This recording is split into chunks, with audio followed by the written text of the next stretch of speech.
Hello दोस्तों, नमस्कार। Dream campus में आपका स्वागत है। मैं हूं शिवजीत सिंह।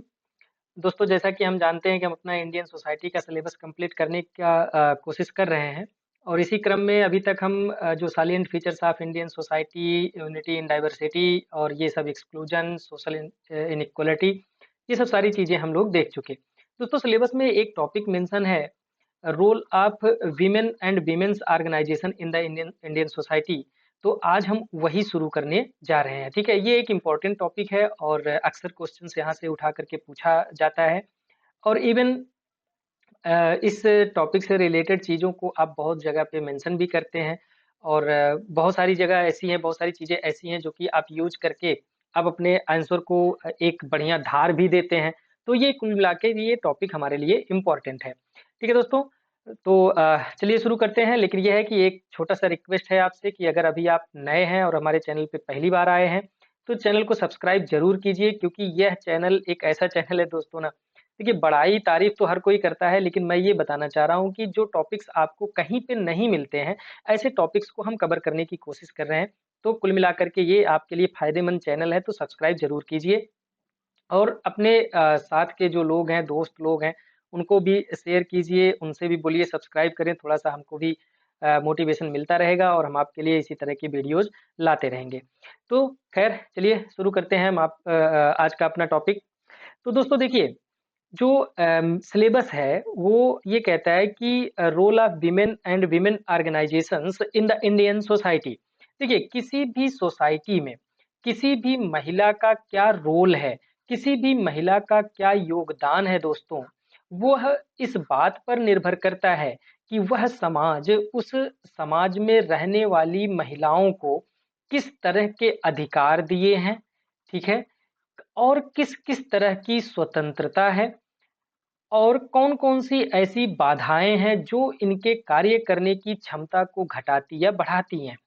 और तभी दोस्तों यह निर्धारित हो पाएगा कि किसी भी समाज को बेहतर बनाने के लिए या समाज में किसी भी परिवर्तन के लिए उस समाज की महिलाएँ किस हद तक ज़िम्मेदार हैं।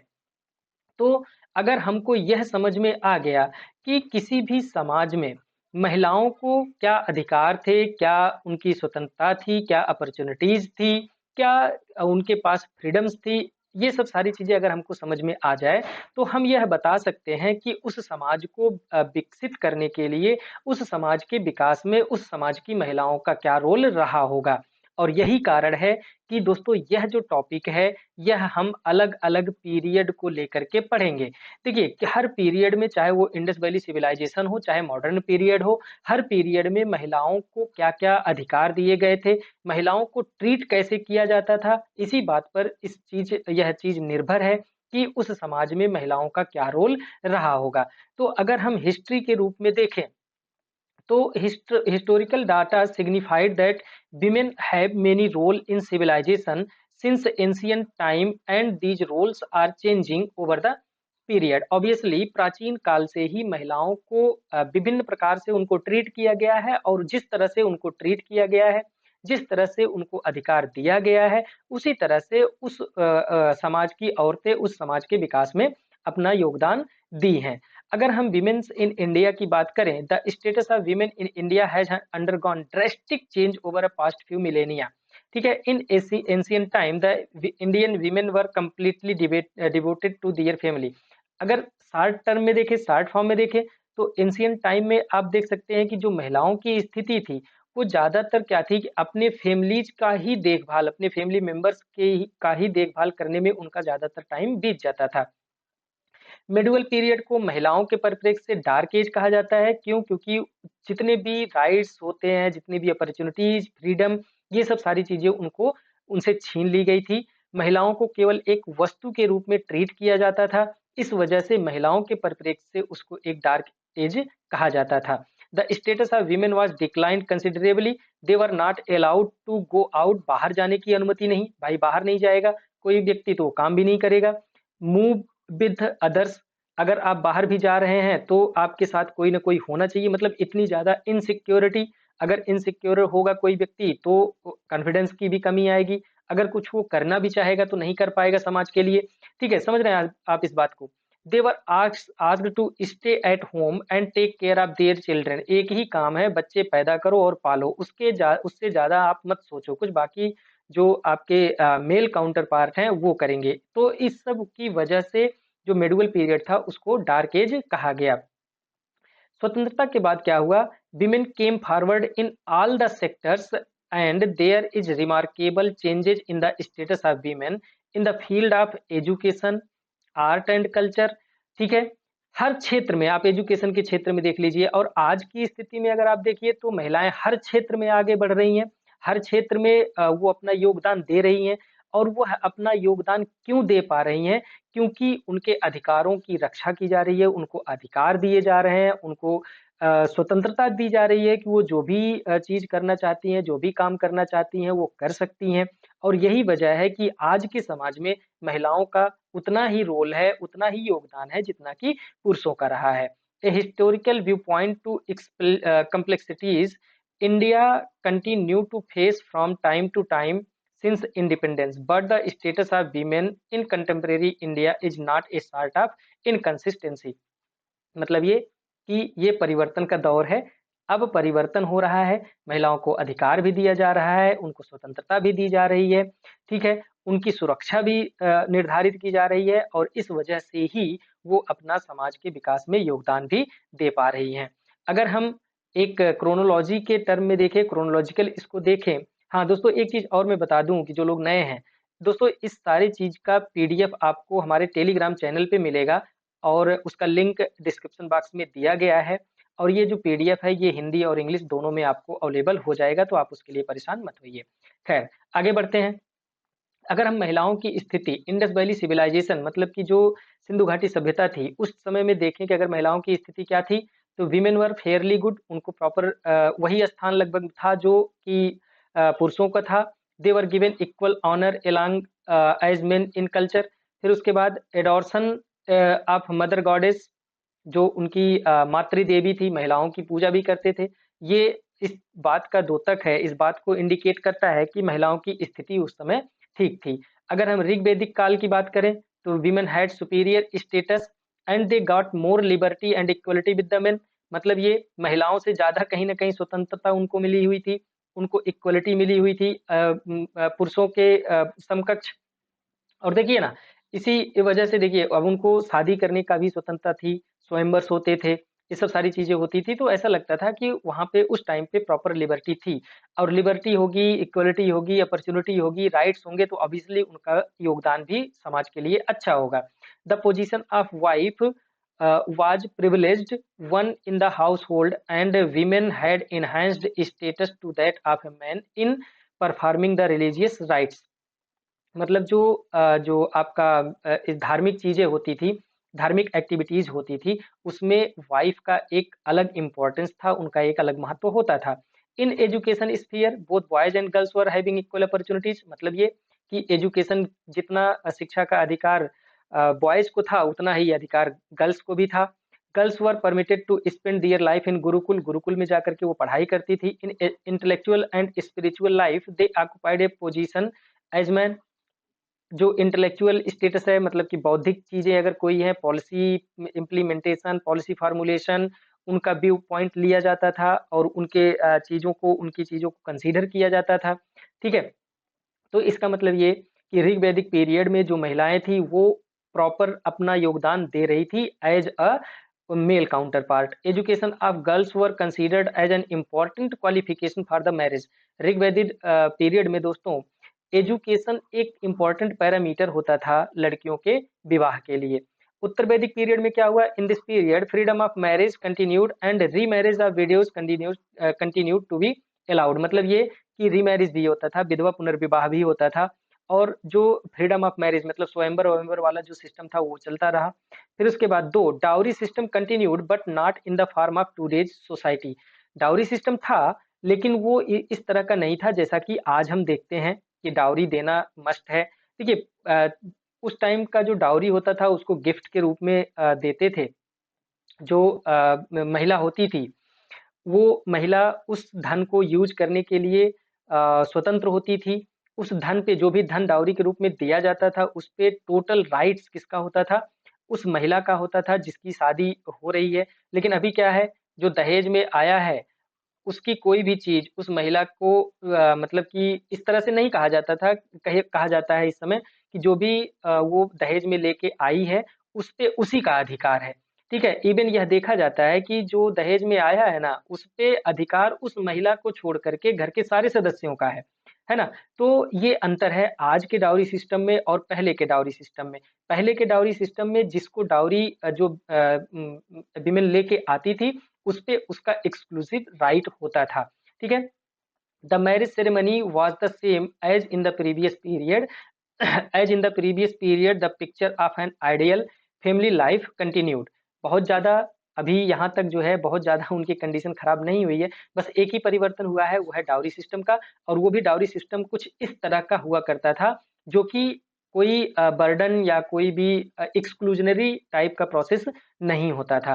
ठीक है, उसके बाद अगर हम 6th century BC to 320 AD मतलब बुद्धा टाइम, जैनिज्म टाइम और मौर्यन पीरियड टाइम में हम महिलाओं की स्थिति की बात करें तो marriage between the same caste was preferred although intercaste marriages were wide spread. मतलब ये कि इंटरकास्ट मैरिज तो अलाउड थे लेकिन ज्यादा प्रेफर ये होता था कि सेम कास्ट में शादी करें। देखिए अब धीरे धीरे क्या हो रहा है ना, मैरिज वैरिज का राइट जो होता है ये यही तो सबसे बड़ा फ्रीडम होता है किसी भी महिला के लिए। तो इसी के परिप्रेक्ष्य में ज्यादा बातें हो रही हैं, यही डिटरमाइन करेगा। देखिए अगर किसी व्यक्ति को अपना बर चुनने का ही अधिकार नहीं होगा या फिर उसकी शादी को लेकर के ही अगर उसको राइट्स और अपॉर्चुनिटीज फ्रीडम नहीं दिए जाएंगे तो फिर और सब चीजों का हम अंदाजा लगा सकते हैं। ठीक है, अब the 8 form of the marriage prescribed by the Dharmasutra, the Arsha form of the marriage was most popular. इसको आप देख लीजिएगा कि अर्स फॉर्म का क्या होता था। ठीक है, मतलब ये ज्यादा पॉपुलर था।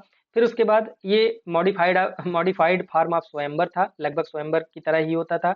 while girls continue to be married around 16, 16 साल के आसपास उनकी शादी की जाती थी। There was a propensity to marry them before they attend puberty. धीरे धीरे ये टेंडेंसी डेवलप होने लगी थी कि उनकी प्यूबर्टी आने से पहले ही उनकी शादी कर दी जाए। Lowering of the marriage age affected their education and cultural unfavourability. Obviously अगर देखिए कम उम्र में शादी होगी तो उनकी बहुत सारी जो अपॉर्चुनिटीज है उसका हनन हो जाएगा और उसमें एक सबसे इम्पोर्टेंट है education. Females were active in such public economic activities as wage labour in state owned textile factories as well as serving as temple dancers, courtesans. ठीक है, court attendants. Lower class women क्या करती थी, defective girls इनको बोला जाता था। तो ये सब सारे कार्य मतलब कि इकोनॉमिक एक्टिविटीज काफी उनमें अलाउड थी। चाहे वो जैसे देखिए एंशिएंट टाइम में टेक्सटाइल इंडस्ट्री काफी डेवलप्ड थी तो उसमें काम करते थे, या फिर टेम्पल्स में मंदिरों में डांसर के रूप में कार्य करते थे, या फिर राजा के कोर्ट में कुछ ऐसे पोजीशन हुआ करती थी, दास दासियों का जैसे होता था, दासियों का रोल होता था, उस तरह के काम वो करते थे। जो लोअर क्लास के वीमेन्स थे दोस्तों इनको जो है डिफेक्टिव गर्ल बोला जाता था। डिफेक्टिव गर्ल इसलिए क्योंकि उनके जो कार्य होते थे जैसे मान लीजिए गणिका बना दिए किसी को, ठीक है, वैश्य वृत्ति में डाल दिए, तो इस तरह के कार्य करते थे तो इसलिए उनको डिफेक्टिव गर्ल बोला जाता था।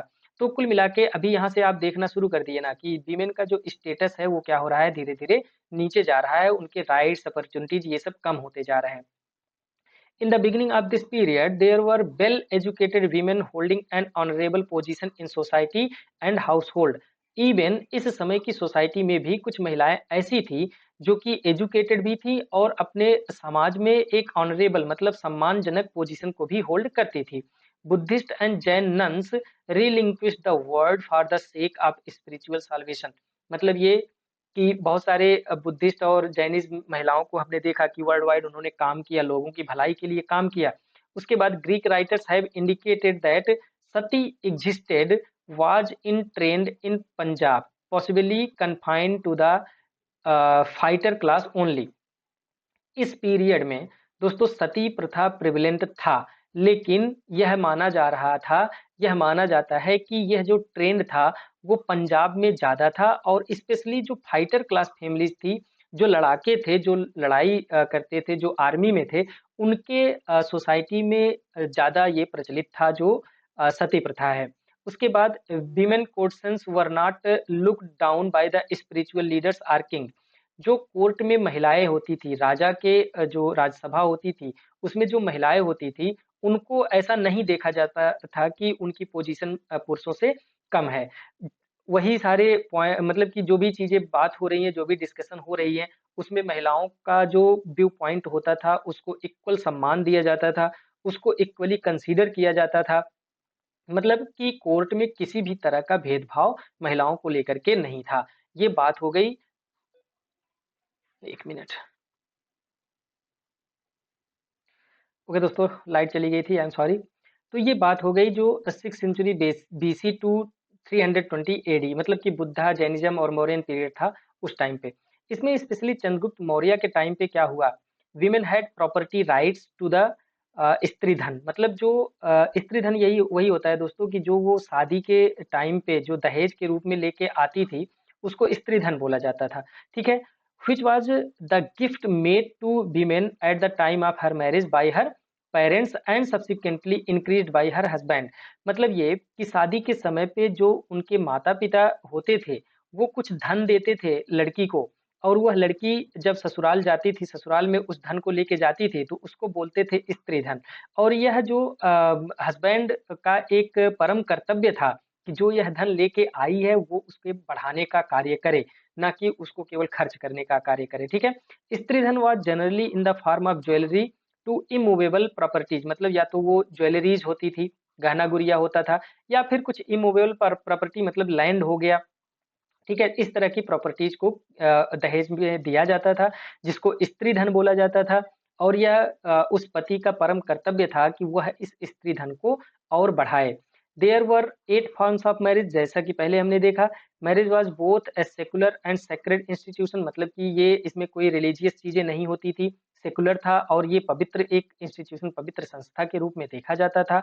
विडोज, मतलब जो विधवा होती थी, widows had the right of remarry. अगर विधवा है कोई तो उसको रीमैरी, पुनः विवाह करने का अधिकार था।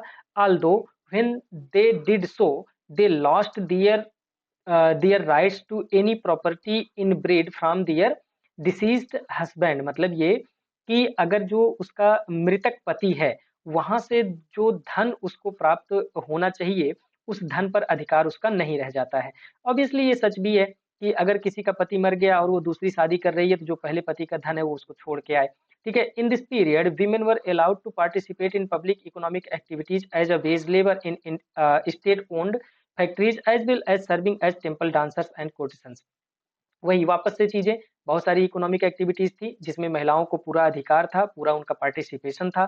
ठीक है, वो इकोनॉमिक एक्टिविटीज करती थी और अपना पूरा योगदान देती थी।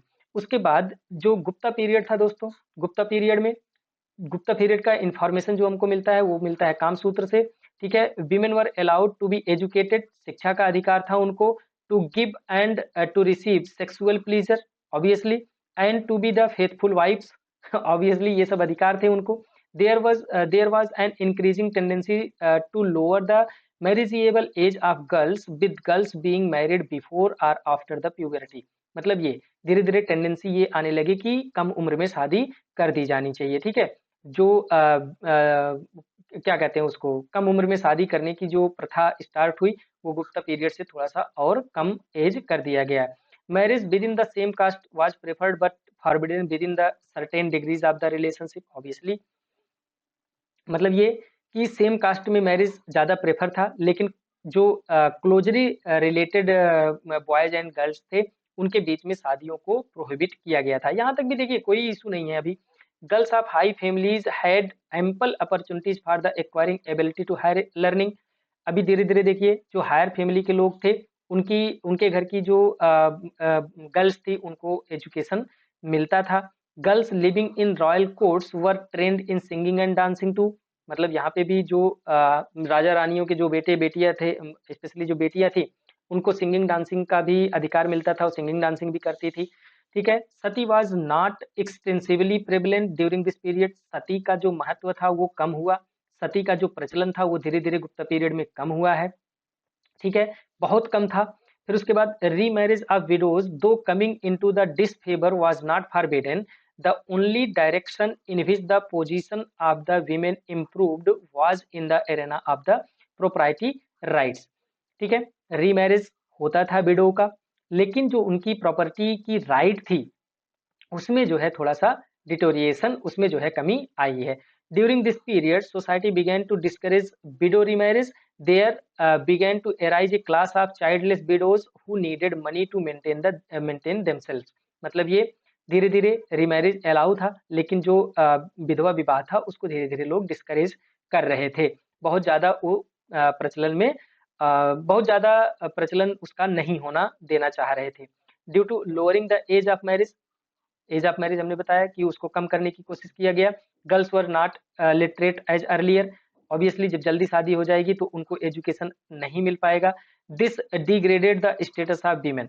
उसके बाद brides being too young, they did not have any choice in marriage decision. मतलब ये इसके पहले दोस्तों जो स्वयंवर वाला प्रोग्राम था वो कम हो गया। क्यों? क्योंकि अगर मान लीजिए किसी लड़की की शादी 18 साल में 20 साल में किया जा रहा है तो वह एक अच्छा वर चुनने के काबिल है, वह वर चुन सकती है। लेकिन अगर इस एज को घटा करके 10 साल 12 साल कर दिया जाए तो ऐसी स्थिति में उसको वर चुनने का जो आइडिया होना चाहिए उतना तो आइडिया ही नहीं, बेचारी को समझ ही नहीं है वो अच्छा वर कैसे चुने, तो ऐरा गैरा चुन ले। इससे बेहतर ये है कि इनके वर का चुनाव कौन करे? उनके पेरेंट्स करें। मतलब ये कि जो स्वयं वर चुनने की इच्छा थी, जो फ्रीडम थी, वो धीरे धीरे कम हो गई। फिर उसके बाद love marriage were a things of past. Love marriage का कहानी खत्म हो गया। ठीक है। During this period marriage became a binding union but it was one sided in favour of the husband. Since women were not as educated as before, they did not know how to lead life in right way. मतलब इस समय का जो शादी हुआ, इस समय में जो शादियां हो रही थी उसमें जो पति था, पति को ज्यादा अधिकार दिया जाता था, पति को यह माना जाता था कि वो पत्नी का संरक्षक है। ठीक है। तो ये धीरे धीरे क्या किया, उनकी जो पत्नियों की जो स्थिति थी उसको और खराब करते चली गई। सब विमेन इंजॉयड पॉलिटिकल पावर। ठीक है। कुछ इस टाइम पे कुछ महिलाएं ऐसी थी जिनको की पॉलिटिकल पावर थी। और दोस्तों अगर सही मायने में देखा जाए तो यह जो पॉलिटिकल पावर थी ये सर्कमस्टेंशियल थी, ये परिस्थिति जन्य थी। कुछ ऐसी परिस्थितियां थी जिसकी वजह से इन्होंने लीड किया अपने यहाँ। उदाहरण के तौर पे अगर आप देखें तो पार्वती गुप्ता पीरियड में देख सकते हैं, डाटर ऑफ चंद्रगुप्ता, चंद्रगुप्त की डाटर थी। उन्होंने क्या किया था, who will rule the Vakataka kingdom on the behalf of her सन।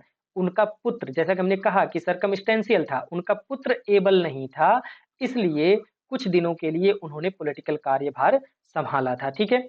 उसके बाद अगर हम अर्ली मिडिवल पीरियड की बात करें तो women were generally considered mentally सब स्टैंडर्ड। उनको यह कह दिया गया कि इनकी बौद्धिक क्षमता ही पुरुषों से कम है। अब यहाँ से महिलाओं की दयनीय स्थिति शुरू हो जाती है। Their responsibility was to obey their husband blindly. मतलब उनका पति जो भी बोल दे वही ब्लाइंडली, अंधा, मतलब कि अंधाधुंध, जो आंख मूंद के कहा जाता है ना विश्वास करने वाली बात। उनका जो पति परमेश्वर बोल दिया वही सत्य है और जितना पति बोल दिया वही उनको करना है। ठीक है। women continued to be deprived of the right to study the Vedas। वेदा पढ़ने की उनको अधिकार ही नहीं दिया गया। Age of girls to marriage was lowered, और कम कर दिया गया उनके शादी की उम्र। Thus depriving opportunities to get higher education. बार बार इस चीज को हम समझ रहे हैं, हायर एजुकेशन नहीं प्राप्त कर सकती हैं जितना जितना ज्यादा उनकी शादी की उम्र कम की जाएगी। If a girl's guardian can not find her a match before she becomes marriageable age, then she can choose her partner. अगर किसी कारणवश उनके पेरेंट्स दूल्हा नहीं खोज पा रहे हैं, ठीक है, तो गर्ल्स को अधिकार था कि वो अपने दूल्हे को खुद खोजें। While love marriage were known, they were honoured after approval of the girls custodian. मतलब ये कि चलो ठीक है लव मैरिज कर लिए आप, लव मैरिज करने का अधिकार थोड़ा बहुत था, लेकिन इस लव मैरिज को तभी प्रमाणिकता मिलती थी जब इसको इस लड़की के घर वाले उसको स्वीकार कर लें, जो कि बहुत ही मुश्किल काम था। ठीक है। अब आप समझ सकते हैं कि ये अब ऑलमोस्ट ना के बराबर ही था। Sometimes girls with the approval of their parents opted for the स्वयंवर सेरेमनी। कुछ हद तक अर्ली मिडिवल पीरियड में अपने माता पिता के आज्ञा से वो स्वयंवर की प्रक्रिया से अपने वर का चयन कर सकती थी। Remarriage was allowed under certain conditions. अभी तक देखिए रीमैरिज हम लोग कह रहे थे कि अलाउड था, लेकिन अब कुछ ऐसी कंडीशंस, कुछ ऐसी स्थिति में ही रीमैरिज अलाउड था। When the husband has deserted or died, or adopted a life of a recluse or was important had become an outcast। ये सब सारे कंडीशंस थे, इसको आराम से आप पढ़िएगा कि कौन कौन सी ऐसी कंडीशंस थी जिसमें रीमैरिज अलाउज था। इन जनरल विमेन वर मिसट्रस्टेड, मतलब कि महिलाओं के ऊपर भरोसा या विश्वास नहीं किया जाता था। They were kept in privacy and their life was govern by male relation, चाहे वो फादर हो, ब्रदर हो, हस्बैंड हो, सन हो, उनके सारे जीवन का क्रियाकलाप यही लोग डिसाइड करते थे। However with in the home they were given privileged, घर के अंदर उनको अधिकार था, घर के अंदर ठीक है जो करना है कर लीजिए, बाहर नहीं। If a husband abandoned even a guilty wife she was to be given maintenance, किसी भी दशा में अगर कोई पति अपनी पत्नी को छोड़ देता है, त्याग देता है, तो पति की यह जिम्मेदारी थी कि वह उस पत्नी के मेंटेनेंस के लिए कुछ पैसा देता रहे। ठीक है, उसके बाद in order to preserve the property of the family women were given the right to inherit the property. अभी तो मॉडर्न पीरियड में तो बेटियां भी इनहेरिट करती हैं, लेकिन उस समय पे क्या था, अगर ऐसी कंडीशन आती है कि प्रॉपर्टी को बचाना है, ठीक है, तभी जो है किसी महिला को इस प्रॉपर्टी का अधिकार दिया जाता था, अदरवाइज नहीं दिया जाता था। Daughters also had the right to succeed to the properties of the widow, कोई अगर विधवा महिला है, ठीक है, और उसकी एक बेटी है, तो उस बेटी को अधिकार था कि इस विधवा से जो धन प्राप्त हुआ है उसको ये इनहेरिट करे। ठीक है, the practice of sati was made mandatory by few authors but predestined by the other. देखिए, इसका सिंपल सा मतलब ये है, कुछ ऑथर्स ऐसा मानते हैं कि सती मैंडेटरी था, मतलब कि जरूरी था, आवश्यक था, लेकिन कुछ लोग ऐसा कहते हैं कि नहीं, ये अनिवार्य नहीं था। पर्दा was not dominant during this period, पर्दा मतलब कि जो आप इस तरह समझ लीजिए कि जो घूंघट डालती हैं महिलाएं या फिर जो बुर्का पहनती हैं, वो बहुत ज्यादा डोमिनेंट तो नहीं था, लेकिन थोड़ा बहुत चलना शुरू हो गया था। उसके बाद अगर हम मेडिवल पीरियड में देखें, तो जैसा कि हमने बताया कि महिलाओं की स्थिति के परिप्रेक्ष्य में अगर देखें, तो यह पूरी तरह से क्या था, डार्क एज था। The era of Delhi Sultanate and the Mughal era, the only women who has power and gained the throne of Delhi was the Razia Sultan. एक ही महिला व्यक्ति थी जिन्होंने की पॉलिटिकल पावर गेन किया था, चाहे वो दिल्ली सल्तनत पूरा देख लीजिए, चाहे वो मुगल एरा देख लीजिए, वो कौन थी, रजिया सुल्तान थी। In Mughal period India saw the rise of some renowned Muslim women, ठीक है, कुछ ऐसी महिलाएं थी जो कि मुगल पीरियड में थोड़ा सा फेमस हुई, उनका स्टेटस समाज में अच्छा था। ठीक है, फिर उसके बाद इसमें देखिए गुलबदन बेगम, हुमायूं नामा इन्होंने लिखा, नूर जहां, जहां आरा, ये सब सारी कुछ ऐसी थी जो कि उनका पोजीशन ठीक ठाक था, सम्मानित पोजीशन उनका समाज में था। In India there was also heroic women, कुछ ऐसी महिलाएं भी थी जो अच्छे कार्य की, मतलब हीरोइक कार्य की। ठीक है, जैसे चांद बीबी, ताराबाई, अहिल्याबाई होलकर, जीजाबाई, ये सब सारे एग्जाम्पल्स हैं। In the medieval period there were drastic change in the social life of the women. ये तो बात हो गई अर्ली मिडिवल, जो शिवाजी का काल था, जो मुगल काल था, उस काल में थोड़ा बहुत उनको पोजीशन दिया गया, लेकिन ऑल ओवर जब हम देखेंगे मिडिवल पीरियड में, तब समझ में आएगा कि महिलाओं की स्थिति कितनी खराब थी। Dependence of the women on their husband और other male relative was the protuberant feature in this period, मतलब ये कि पूरी तरह से महिलाएं पुरुषों पे डिपेंड हो गई थी। During this period women were deprived of the opportunities of any education, कोई शिक्षा नहीं। Having lost the access of stridhan, दहेज में जो भी पैसा मिल रहा है वो सब पति देव का है। ठीक है, डाउरी पे जो भी पैसा मिल रहा है वो सब पति देव का है या उनकी फैमिली का है। They virtually became the subjugated class with the dreadful result for themselves and the nation. ऐसी स्थिति में वो खुद के लिए भी सक्षम नहीं थी, तो वो नेशन के विकास में या राज्य के विकास में भी कोई अपना योगदान नहीं दे पाई। Indian women were politically, socially, economically indolent except for those engaged in farming and the weaving. कोई भी कार्य ऐसा नहीं था जिसमें महिलाओं की बढ़ चढ़ के हिस्सेदारी हो। केवल फार्मिंग और जो वीविंग, जो बुनाई का कार्य था, उसमें काफी हद तक, कुछ हद तक आप देख सकते हैं कि महिलाओं का रोल रहा है। अदरवाइज सारी एक्टिविटीज महिलाओं की खत्म कर दी गई थी। Political demotion includes the bearing of women from all important decision making process। मतलब कोर्ट में तो जो राजाओं के कोर्ट होते थे उनमें उनका रोल ही खत्म कर दिया गया, उनमें बैठने की जगह उनको नहीं दी गई, पॉलिसी बनाने में तो बात ही छोड़ दीजिए। With the initiation of Muslims in India the social movement of Indian women was limited. कोई सोशल मूवमेंट नहीं, महिलाओं के अधिकार को लेकर के कोई ऐसा आंदोलन नहीं हुआ कि जो महिलाओं की स्थिति को ठीक कर सके। They were banned to attend public functions. कोई भी अगर सामाजिक कार्य हो रहा है, पब्लिक फंक्शंस हो रहा है, वो आउटराइटली बैंड कर दी गई कि आप आ ही नहीं सकते। ठीक है, इवन अभी भी आपको बहुत सारे एग्जाम्पल्स मिल जाएंगे कि बहुत सारे ऐसे मजार हैं, बहुत सारे ऐसे स्थान हैं जहाँ पे महिलाओं की एंट्री बैन है। उसके बाद were not free to partake men's equal in religious functions. जो धार्मिक क्रियाकलाप होते थे, जो धार्मिक कार्यक्रम होते थे, उसमें भी उनको जो है पार्टिसिपेट करने का अधिकार नहीं था। अभी तो हम उम्र कम करने की बात कर रहे थे, अभी यहाँ पे चाइल्ड मैरिज की बात आ गई। मेडिवल पीरियड में चाइल्ड मैरिज होने लगे, मतलब बच्ची है 3 साल 5 साल 6 साल की, तभी ही उसकी शादी कर दी जा रही है। These prepubescent marriages harmfully affected the health of the girl. जल्दी मर जाते थे, एमएमआर बढ़ने लगा, आईएमआर बढ़ने लगा। The child brides were deprived to all intellectual physical and spiritual development.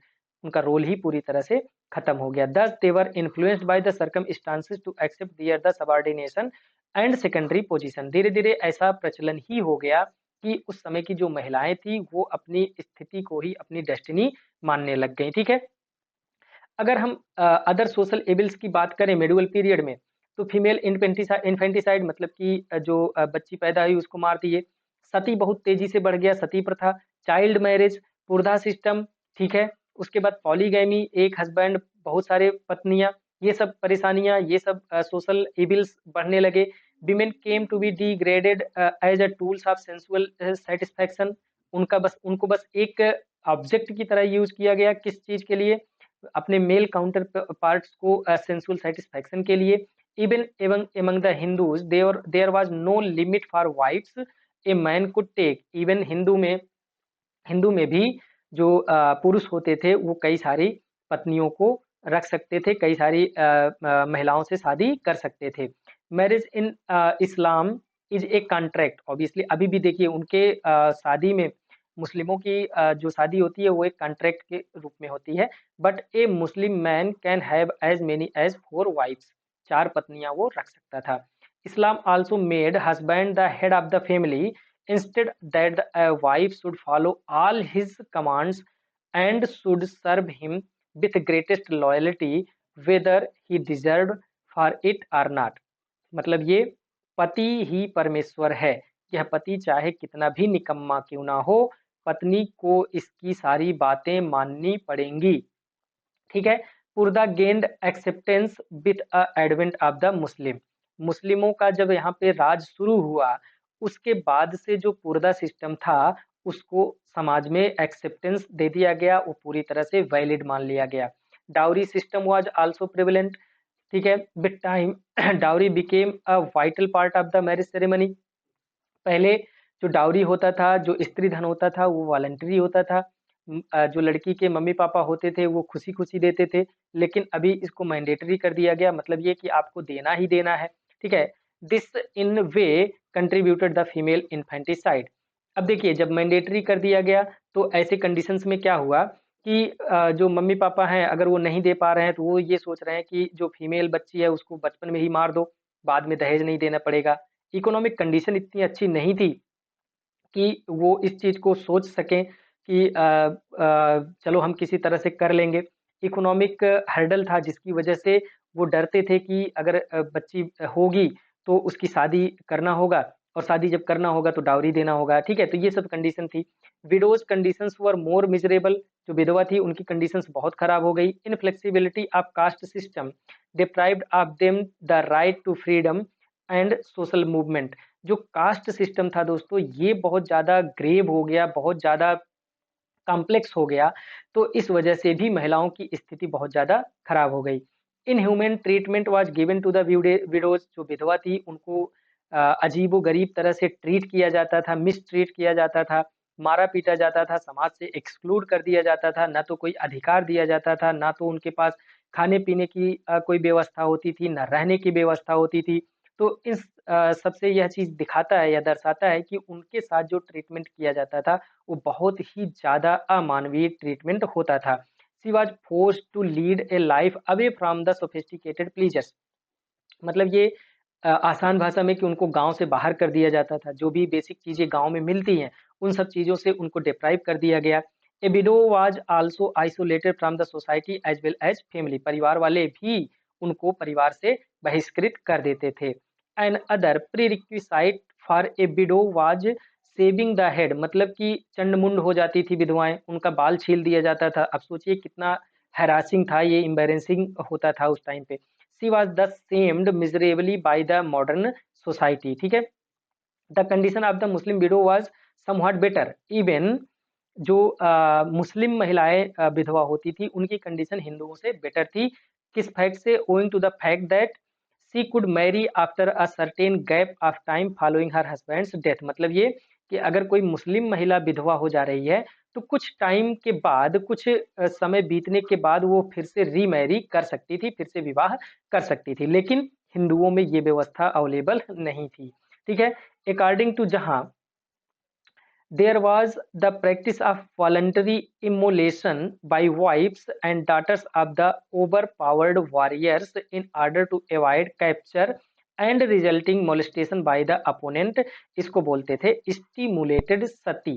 मतलब कि कुछ कंडीशंस ऐसे आते थे जिसमें वो अपनी इज्जत बचाने के लिए खुद ही क्या कर लेती थी, सती प्रथा को एक्सेप्ट कर लेती थी। जैसे बोलते ना कि एक साथ कोई आग अग्निकुंड बना करके एक साथ उसमें सारे लोग चले गए।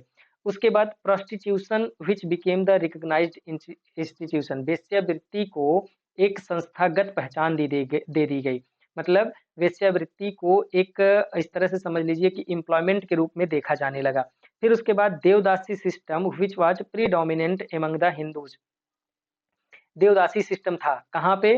मंदिरों में। देवदासी सिस्टम दोस्तों ये होता है कि इसमें एक मान लीजिए टेम्पल है, तो उस टेम्पल में कुछ महिलाएं होती थी, और ये महिलाएं डिप्राइव्ड क्लास से ज्यादातर होती थी, और इनका काम ये होता था कि जो भी इसमें प्रीस्ट है, मतलब कि जो भी इसमें पंडित लोग हैं, जो भी इसमें प्रीस्ट लोग हैं, उनके कहे अनुसार सारा काम करती थी। डांस भी करती थी, इनको मतलब सेक्सुअल प्लीजर भी देती थी, हर काम करती थी देवदासी जो महिलाएं हुआ करती थी। तो हिंदुओं में देवदासी प्रथा बहुत ज्यादा प्रचलित थी। ठीक है, उसके बाद अगर हम देखें तो महिलाओं की स्थिति भक्ति मूवमेंट के टाइम पे कैसी थी?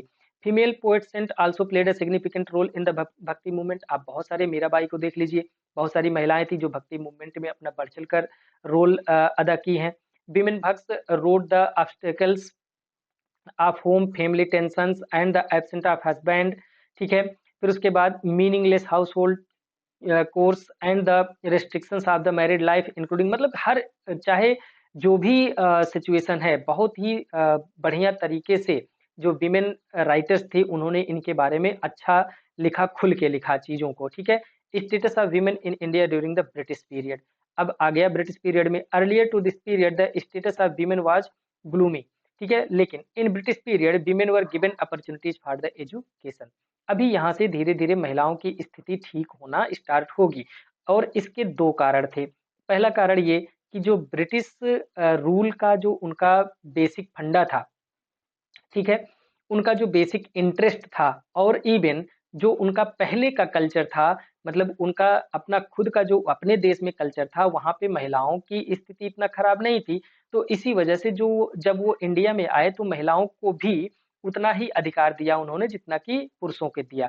ठीक है, और उसके साथ साथ जो उनके कुछ अपने इंटरेस्ट थे कि महिलाओं को उन्होंने एजुकेशन दिया, महिलाओं को ट्रेंड किया, और उसके साथ उसके बाद उनको अपने काम के लिए, अपने ऑफिशियल वर्क के लिए यूज किया। तो बहुत सारी चीजें थी जिसकी वजह से महिलाओं को उन्होंने एजुकेशन देना प्रारंभ किया। After the bhakti movement the Christian missionaries took the interest in the education of the girl.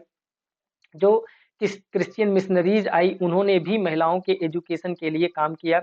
At the end of 19th century women in India suffered from the infirmities like the child marriage, practice of polygamy, sale of girls for marriage purposes, severe restrictions on widows, non-access to education, restrictions oneself to domestic and childbearing functions.